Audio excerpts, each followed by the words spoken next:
20 तारिख जुलाइ खालि सासे माइनर गथ' 10 थाखोआव फरायनाय मुस्लिम हारिनि सुबुंफ्रा जिनाहारि खालामनानै मोनसे ससियेल मिडियाआव भाइरेल खालामदों। दा बेनि हेंथायै नोंथांमोना धरना होनाय हाबाफारि लादों। बेयाव नोंथाङा बाहागो लानो फोरमायदों।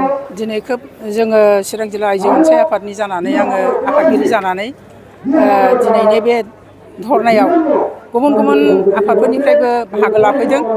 बेखायनो जोंबो चिरां जिल्ला आइजो अनसाय आफादनि जानानै बाहागो लाफैदों। खोब मोजां मोनदों आरो बिथांमोनहा जे बावैसो माने जोंहा चिरां जिल्ला एबसुनि बिथां आफादगिरिया माने मोजाङैनो बुंथिनानै होलांबाय।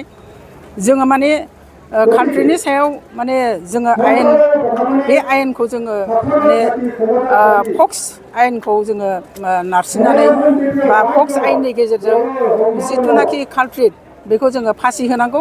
जों बेखौ आइजो आफादनि जानानै जोङो मदद होयो आरो जोङो माने चिरां जिल्ला आइजो अनसाय आफादनि जानानै जोंनि आइजोफोरनि सायाव बा जोंनि फिसाफोरनि सायाव जोंनि जिथु उन्दै उन्दै देरफुनाय फरायसा गथ'फोरनि सायाव जिथुनाखि गाज्रि रोखोमै रेप खालामदों बिथांमोननि सायाव माने थोजासे माने साथामखौबो जिथुनाखि कालप्रिट साथाम दङ बे बिथांमोनखौ माने जोबजासे माने फासि होनांगौ होननानै जों दाबि खालामो।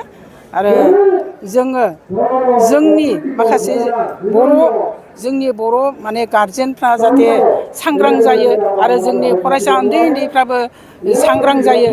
जों बेखौ चिरां जिल्ला आइजो अनसाय आफादनि जानानै खावलायगोन आरो जोङो जोंनि जाथि हिसाबै जोंनि जाहाथे मान सनमान बा जोंनि बिमा बिफानि मान सनमान गथ'फोरनि मान सनमान जाहाथे जोङो जेब्लाबो लाखिलांनो हायो। बेखौनो जोङो चिरां जिल्ला आइजो अनसाय आफादनि जानानै आङो बिथांमोननिसिम बा गारजेन आरो गुबुन गुबुन जेनेबा कलेज स्कुल बेफोरबायदि फरायनाय गथ'फ्रा बिदिनो गुबुन जाथिफोरजों सोरबाया लेंहरो मबाइलजों लोगोसे मबाइलजों लेंहरनायाव बिसोरो बिथांमोनहा माने गावनि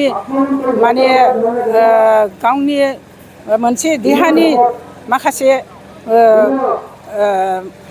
गावनि सांग्रां जानानै थानांगौ माखासे खामानिफोरखौ माने बावगोमानानै थायो। बेखायनो जाहाथे माने उन्दै गथ'फोरनो फरायनाय गथ'फोरनो बिमा बिफाफ्रा मबाइलखौ होआलासिनो बिथांमोनखौ माने बिमा बिफानि आन्दाराव गथ'फोरखौ जाहाथे मोजाङै मोजां लाखिलाङो। जाहाथे जानला मोनला बेफोरबादि दिनैनि जिथुनाखि खस्थ' खालामनानै गुबुन गुबुन आफादनिफ्राय नुजाफैनानै आरो बे धरनाखौ लादों बेखौ आङो जोबोद साबायखर होयो। बेखिनियावनो आं फोजोबनाय जाबाय।